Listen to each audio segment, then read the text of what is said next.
Natural hinahanap ka nun. Kung ako sa'yo, uuwi na ako. Bumalik ka na sa inyo. Di na muna ngayon. Marami pa akong dapat patunayan. Gusto ko makatapos ako ng pag-aaral ng hindi umaasa sa kanya. Eh, pwede mo naman lahat gawin niya na magkasama kayo, ah. Ngayon pa lang, alam na ng tatay mo kung ano naging problema niyong dalawa. Ha? Huwag mong palakihin ang sitwasyon nang dahil lang sa tampo. Tampo lang ba yung tingin mo kung bakit ako nagkakaganito? Brando pa!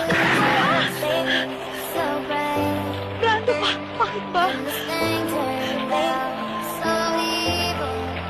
Bakit mo kami inulog? Ha? Hindi ko alam ang sinasabi mo. Sinungaling ka! Nang dahil sa'yo, namatay ang dalawang kasama ko! Alam mo ba kung gaano kasakit yun? Alam mo ba? Napapaliw na ako! Brando, kung masakit sa'yo ang pangyayari, mas masakit mo ako sa akin.